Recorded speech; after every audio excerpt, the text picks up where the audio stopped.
नमस्कार, एवन उत्तराखंड में आपका स्वागत है। मैं हूं सौरभ शर्मा। आइए नजर डालते हैं इस वक्त की सुर्खियों पर।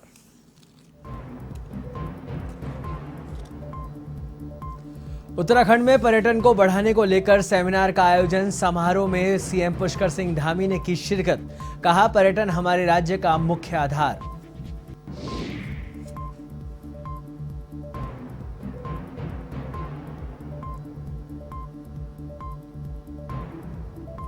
मानसून सीजन को लेकर धामी सरकार का बड़ा फैसला। मानसून अवधि में अब लंबी छुट्टी पर नहीं जा सकेंगे अधिकारी कर्मचारी। 30 सितंबर तक छुट्टियों पर रोक।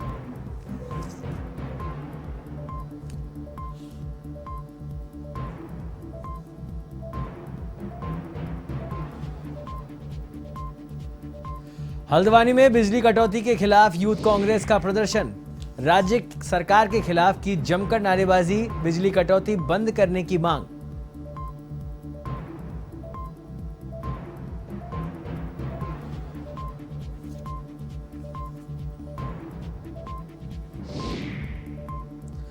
काशीपुर में पुलिस की मादक पदार्थ तस्करों पर बड़ी कार्रवाई। 2 लाख रुपए कीमत की मादक दवाइयों को किया जब्त। आरोपी को भी किया गिरफ्तार।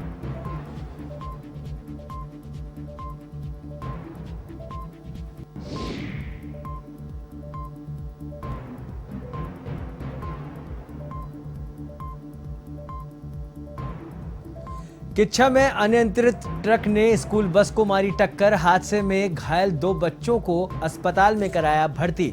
आरोपी ट्रक चालक के खिलाफ कार्रवाई की मांग। सड़क किनारे खड़ी थी स्कूल बस।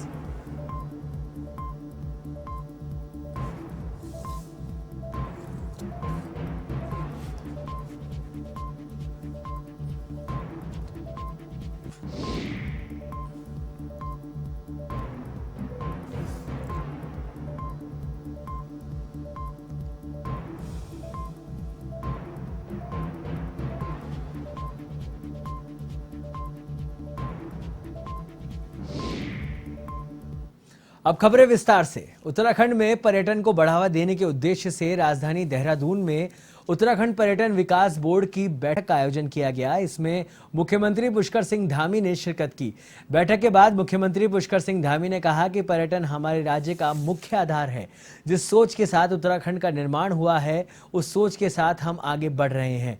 पीएम मोदी के नेतृत्व में ऑल वेदर रोड हो या फिर ऋषिकेश कर्णप्रयाग रेल लाइन हो, सभी पर तेजी से काम हो रहा है।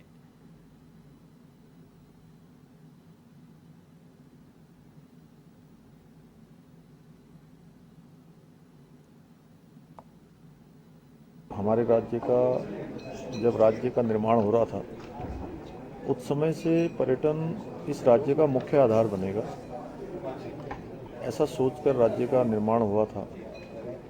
उस क्षेत्र में हम आगे बढ़े हैं। काफ़ी कुछ पर्यटन के क्षेत्र में पहले काम हुआ है। आज हमारे देश के यशस्वी प्रधानमंत्री मोदी जी के नेतृत्व में और उनके निर्देशन में आज जिस प्रकार से हमारे प्रदेश के अंदर, चाहे वो ऑल वेदर रोडें हों, चाहे भारतमाला श्रृंखला की रोडें हों, चाहे हमारा ऋषिकेश कर्णप्रयाग रेल लाइन हो, या दिल्ली से देहरादून को आने वाला हाईवे हो, नया प्रस्तावित जो बनने वाला निर्माण होने वाला एलिवेटेड रोड हो, उन सभी पर काम हो रहा है, क्योंकि लोगों को आने जाने की अच्छी सुविधा होगी।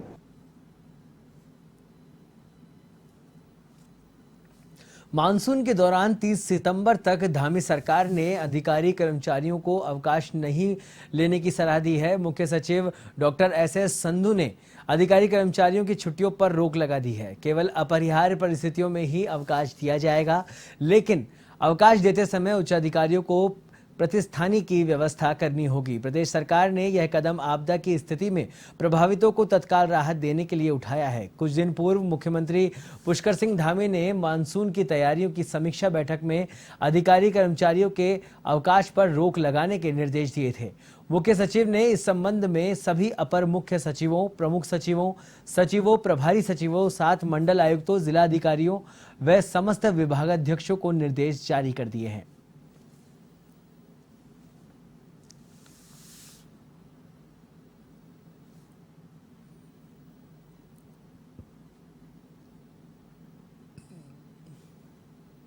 खबर उत्तराखंड के उधम सिंह नगर जनपद से है। रुद्रपुर स्थित भाजपा कार्यालय पर हरेला पर्व को लेकर बीजेपी ने प्रेस वार्ता आयोजित की। बीजेपी के प्रदेश कोऑर्डिनेटर अरविंद पांडे ने मीडिया से बातचीत के दौरान कहा, हरेला पर्व पर Bharatiya Janata party booth level से लेकर प्रदेश स्तर तक पूरे प्रदेश में वृक्षारोपण कार्यक्रम करेगी। यह कार्यक्रम 6 जुलाई से 16 जुलाई तक चलेगा। इस अभियान में संपूर्ण प्रदेश में लाखों के हिसाब से वृक्षों को लगाया जाएगा। वहीं बीजेपी ने यह वृक्षारोपण कार्यक्रम स्वर्गीय डॉक्टर श्यामा प्रसाद मुखर्जी के बलिदान दिवस को समर्पित किया है।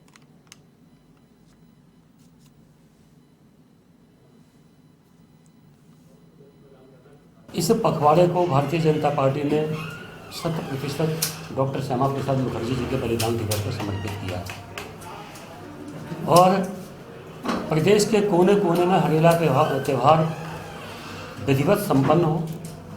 प्रकृति के संरक्षण संवर्धन के लिए सभी जगह वृक्षारोपण हो।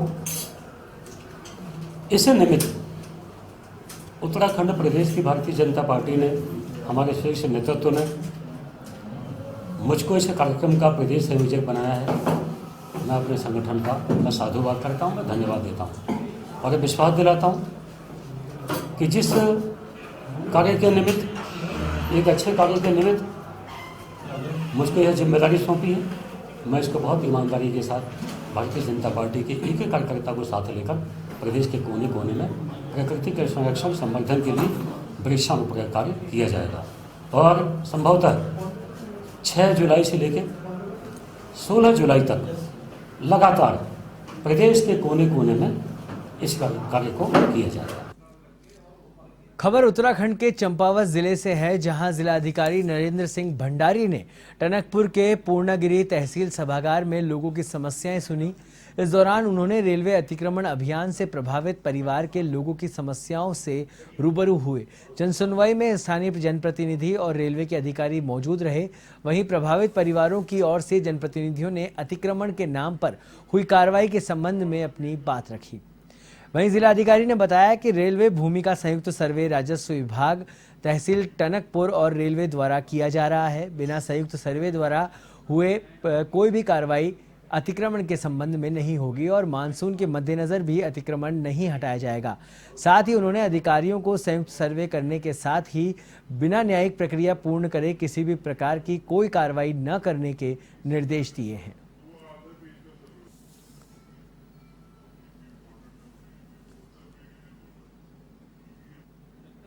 एक तो जनपद हेडक्वार्टर में रेलवे को बुला के, उनके अधिकारियों को बुला के और एक पब्लिक के साथ एक अलग से आज बैठक की है। तो इसमें दोनों में ये निकल के आ रहा है कि जो लीगल प्रोसेस है वही कार्रवाई की जाए। तो बहुत से केस में मैटर्स कोर्ट में पेंडिंग है, तो उनके खिलाफ कार्रवाई बिल्कुल नहीं होनी चाहिए जब तक कि कोर्ट से वो निस्तारण ना हो जाए। सब जुडिस मैटर का मतलब पूरा लीगल प्रोसेस से ही कार्रवाई होनी चाहिए, ये हमने निर्देश दिए हैं। और जो जॉइंट सर्वे चल रहा है प्रशासन और रेलवे का, क्योंकि ये बहुत पुरानी 100 साल से भी पुराने इसके नक्शे हैं और इसमें भी बहुत डिफरेंसेस हैं राजस्व और रेलवे में।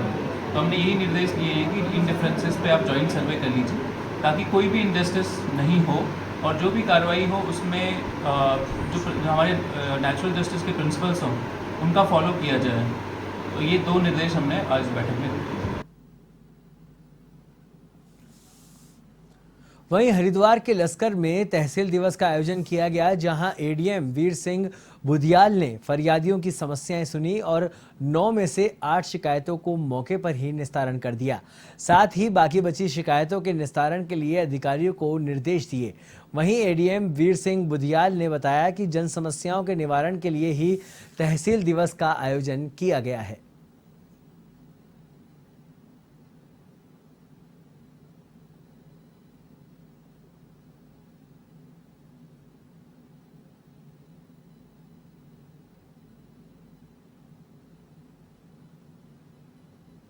पाँच जुलाई को तहसील दिवस निर्धारित था जिलाधिकारी महोदय के जिलाधिकारी महोदय के अन्य कार्यक्रमों से आने वाले से मैं आया हूँ प्रतिनिधि के रूप में। अभी तक 29 शिकायत हमारे दर्ज हुए हैं, जो किसी का पानी की निकासी को लेकर है, किसी का नलकूप को लेकर है और जो चक रोड के अतिक्रमण को हटाने के लिए है और कुछ जमीन के पैमाइश के लिए लेते हैं। तो पैमाइश का जो हमारा है और कुछ लोगों ने ये भी कहा कि जो ऋण उन्होंने लिया है ऋण हमारा गलत दर्ज हो गया, अभिलेखों में, उसको हम तत्काल निस्तारण कर रहे हैं। तो 29 में से 8 ऐसे प्रकरण है जो तत्काल निस्तारण की परिधि में, जो उसको आज हमने निस्तारण कर लिया है। बाकी का संबंधित विभाग को, अधिकारियों को हमने निर्देश कर लिया कि वो लोग हफ्ते 1.5 हफ्ते में इसका निस्तारण करके एक तथ्य लोगों को हमें देंगे।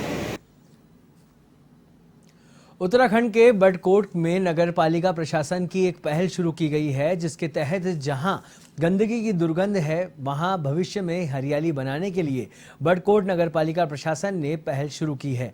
बता दें कि तिलाड़ी रोड में यमुना नदी के किनारे पालिका द्वारा बनाए नए ट्रेचिंग ग्राउंड को हरियाली में बदलने के लिए पहल शुरू की गई है, जिसके तहत ट्रेचिंग ग्राउंड के किनारे बांस, रीठा, कचनार, डुढोनिया, सीरस और बेल पत्र जैसे अमूल्य पौधे लगाए जाएंगे।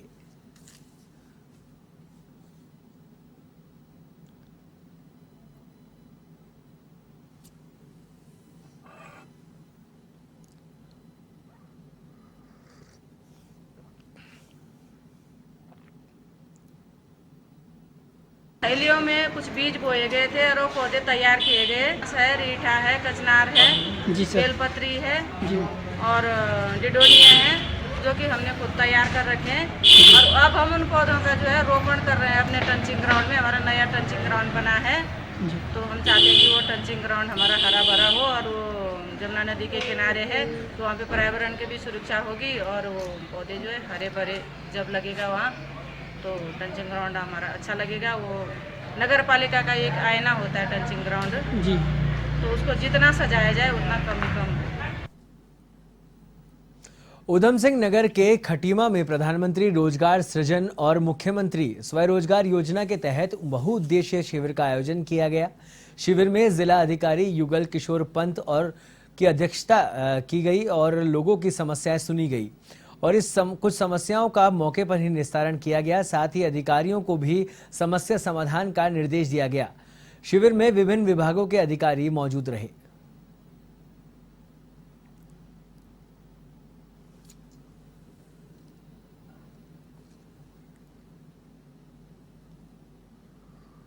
यहाँ पे तहसील दिवस का कार्यक्रम था और करीबन 40 से अधिक शिकायतें और समस्याएं आई हैं। 10 का करीबन मौके पर निस्तारण हुआ है। शेष में साइट विजिट और कुछ एस्टिमेट्स बनाने पड़ेंगे। और खासकर जो यहाँ पे समस्याएं नहीं वो है बाढ़ के पानी की निकासी को लेकर और दूसरा जो राज्य आंदोलनकारी प्रमाण पत्र बनाने को लेकर मेजर समस्या है। हम लोग श्री संज्ञा मेला घाट से आए हुए हैं और हमारी गांव के बगल में जगबूढ़ा नदी बहती है। बरसात के दिनों में इतने उफान पर होती है कि उस नदी को पार करना मुश्किल हो जाता है। पूर्व में नदी के भयंकर कटान से हमारी गांव की और कृषि योग्य जो भूमि थी वो कट करके नदी के उस पार हो गई है। लगभग 500 एकड़ जमीनों पर वहाँ पर हम किसान गन्ना, धान, गेहूँ, पड़ुआ आदि फसलें उगाते हैं और पानी नदी में भर जाने से हमारा आना जाना बिल्कुल बंद हो जाता है। उत्तराखंड के हल्द्वानी में लगातार हो रही बिजली कटौती के खिलाफ यूथ कांग्रेस ने प्रदर्शन किया। बुद्ध पार्क में कार्यकर्ताओं ने राज्य सरकार के खिलाफ जमकर नारेबाजी कर पुतला दहन किया और कहा कि प्रदेश में लगातार 8 से 10 घंटे की बिजली कटौती की जा रही है, जिससे जनता, व्यापारी समेत आम जन परेशान है। साथ ही बिजली कटौती को लेकर अस्पतालों में जांच भी नहीं हो पा रही है। ऐसे में सरकार से तुरंत बिजली कटौती बंद करने की मांग की गई है।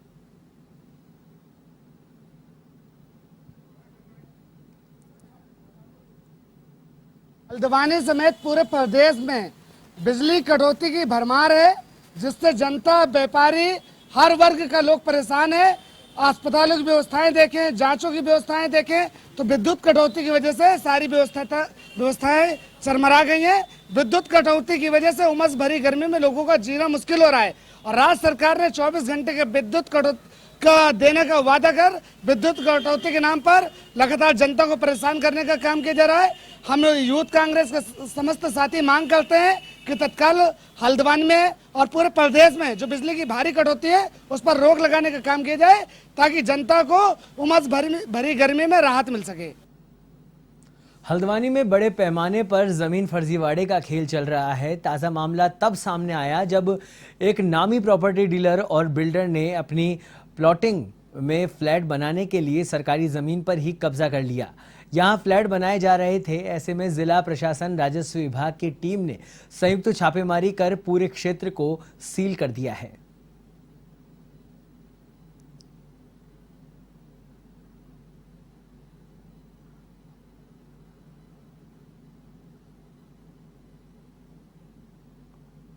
कि आप देख रहे हैं कि लगातार लोगों से अपील भी की जा रही है कि बिना नक्शा पास कराए कोई भी कंस्ट्रक्शन ना करें। प्राधिकरण के दायरे में रहकर जो इसके नियम है उसके अंतर्गत नक्शा पास कराने के बाद ही निर्माण कार्य करें। इसी के क्रम में आज जो ये ट्यूलिप होम्स है, यहाँ पर अभी प्रशासन और इसमें रेवेन्यू विभाग की भी टीम हमारे साथ है। हम लोगों ने इसमें कार्रवाई करी है। इसमें लगभग 8 बीघे लैंड जो वर्ग 4 सरकारी भूमि है, जिसमें जो निर्माण हो रहा था उसको मौके पर सील कर दिया गया है।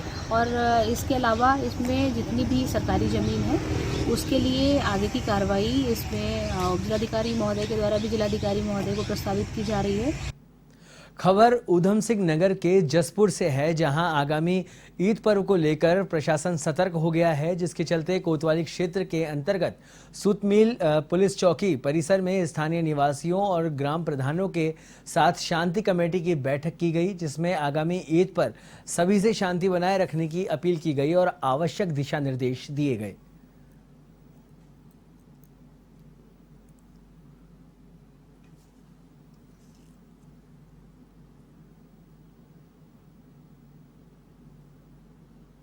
त्यौहार है, हिंदुस्तान का सौहार्दपूर्वक त्यौहार है बकरा ईद। इसको दृष्टिगत रखते हुए शांति व्यवस्था लॉ एंड ऑर्डर जो मेंटेन रहे, उस संबंध में जो समाज के मस्जिद लोग हैं, संभ्रांत व्यक्ति हैं, उन्हें बुलाकर बैठक की गई है और ताकि जो है हमारे क्षेत्र में लगातार शांति बनी रहे, ऐसी कोई प्रॉब्लम क्रिएट ना हो जिससे क्षेत्र की शांति व्यवस्था भंग हो। इसी संबंध में हम लोगों ने मीटिंग रखी है। हरिद्वार के प्रसिद्ध मनसा देवी और चंडी देवी मंदिर के रोपवे को 3 दिन से बंद कर दिया गया है। रोपवे का संचालन करने वाली कंपनी उषा ब्रेको की ओर से दी गई जानकारी के अनुसार मेंटेनेंस के लिए ये अर्धवार्षिक बंदी की गई है। मनसा देवी रोपवे 4 से 6 जुलाई तक और चंडी देवी रोपवे 7 से 9 जुलाई तक बंद रहेगा। आपको बता दें कि पहाड़ी पर स्थित चंडी देवी और मनसा देवी मंदिर के दर्शन करने वाले ज्यादातर श्रद्धालु रोपवे का इस्तेमाल करते हैं।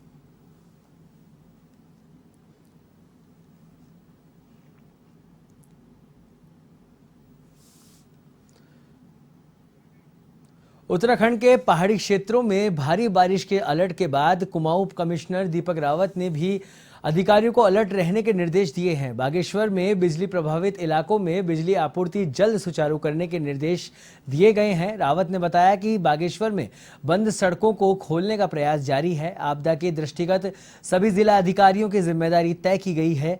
इसके अलावा क्विक रिस्पॉन्स टीम की भी जिम्मेदारी तय की गई है।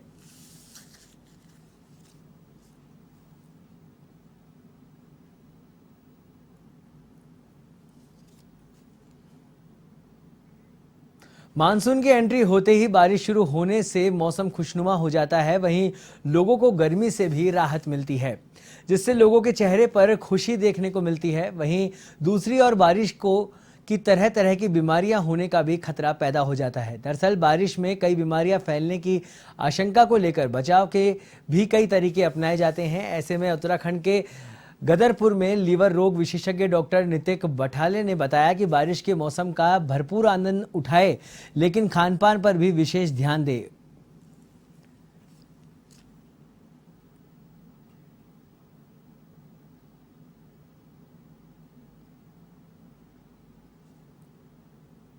बारिश का सीज़न एक ऐसा सीज़न है जिसके लिए सब इंतज़ार करते हैं और अब जो ये मौसम आ गया है, बारिश आ रही हैं, बस मेरी तरफ से यही कहना है, आप इस बरसात का मज़ा लीजिए, एंजॉय करिए, पर कुछ बातों का ध्यान रखते हुए। सबसे पहली बात ये है, जहाँ पे आपको लग रहा है कि बारिश की वजह से पानी इकट्ठा हो रहा है, गंदगी हो रही है, उसको ज़रूर ध्यान रखें, मच्छर ना पनपने दें, डेंगू मलेरिया अपने इलाके में ना आने दें, पूरे शर्ट की कमीज़ पहन के बाहर ही निकलें। बंद घर में, बंद कमरे में तो अलग बात है, पर बाहर कोशिश करिए। बाकी इसके अलावा सादा खाना सब खाएंगे, तला। इस बुलेटिन में फिलहाल इतना ही। देश और दुनिया की तमाम खबरों के लिए आप देखते रहिए A1 TV।